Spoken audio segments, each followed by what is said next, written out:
So, welcome back to another episode of Nerd World, and today we're going to be talking about something that's pretty controversial throughout the whole Spider-Man community, on whether if the Amazing series is good or not. Okay, so I recently just rewatched these guys out of curiosity. I haven't seen them in like over a couple years, so I haven't seen this one in like 4 years, and I've seen this one in like,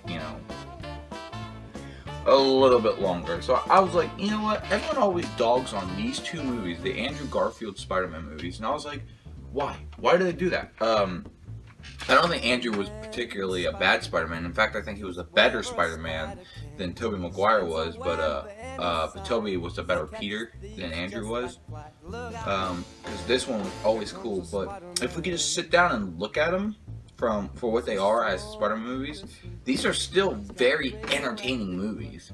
So, for the first one, we'll go on and say, this one it was a reboot. I actually remember this coming out. My brother got it for Christmas. I was really jealous because I'm a huge Spider-Man fan. And he got this for Christmas, and I wanted to watch it so bad, and I did. And eventually, later on, he gave it to me. And just, here you go. I was grounded, and he's like, you can have this, man. So I watched it a lot. And I really like this. I really like that they introduced the web shooters. I really like Emma Stone. I saw her playing Gwen Stacy. I felt like she was way better than fucking Mary Jane, and I still do think that. So I do think that at the time that this one came out, this was the very best Spider-Man yet. I don't think the Sam Raimi movies hold up today. I watched them a little while ago, and I just don't think they hold up today. They're good movies, but just not as great as you remember them. I'm sure back in 2002, I think is when the first one came out, it was amazing, like, whoa, Spider-Man. But I don't think they hold up today compared to the modern technology we have now. They're still classics, just not. But this one had better swinging, the web shooters, and Gwen Stacy. It was a darker, grittier Spider-Man. I mean, it was a darker setting. It was kind of like the Dark Knight of Batman movies. This was like that movie for the Spider-Man movies. And it seemed pretty good. The costume was different. A lot of people really hate the costume, but I personally enjoy the costume a lot. I think it's a really cool costume. I think that's what they were trying to go for. And so when this was all, and I have to say this is a solid movie. I think this is a great movie. I think the Lizard's great. I think Andrew Garfield as Spider-Man's great. I think everything is great about this movie. So if you want to watch this one, I highly recommend it. If you're just like kind of steering clear of the Andrew movies, this is pretty good. Andrew is not that bad. Okay.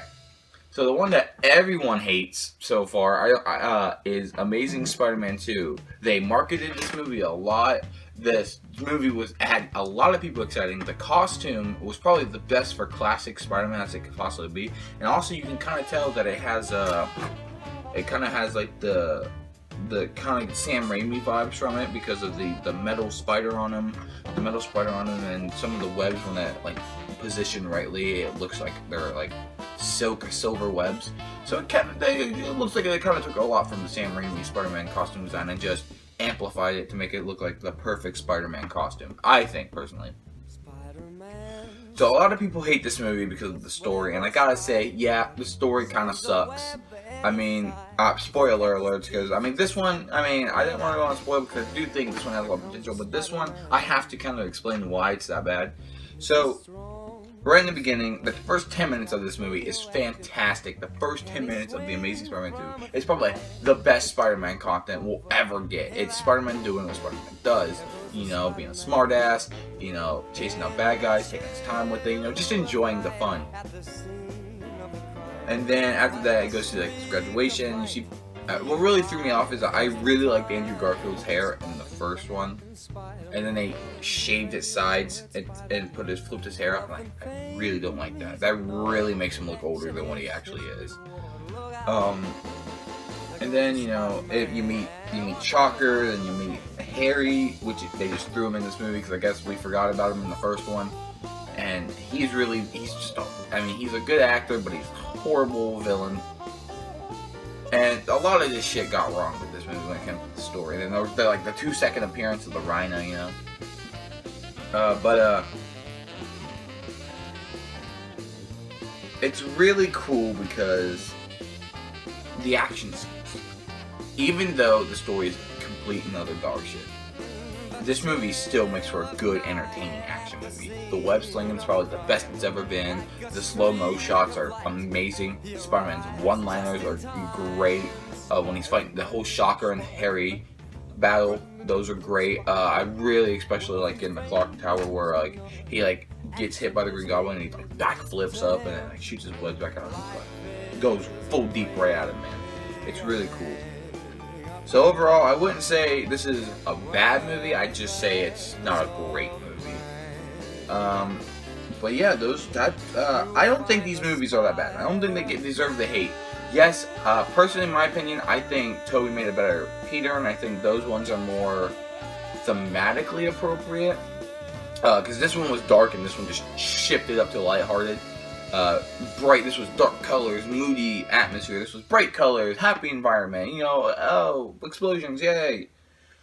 But I think Tom Holland's the best, in my opinion. He's the best Peter. He's the best Spider-Man.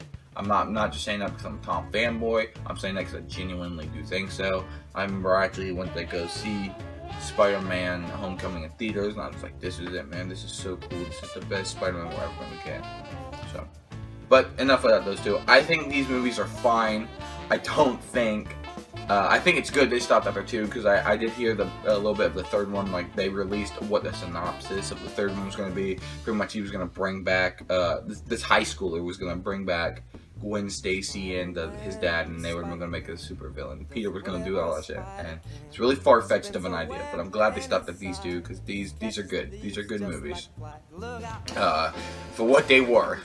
But yeah, let me guys know. Let me guys tell me what you guys think in the comments below.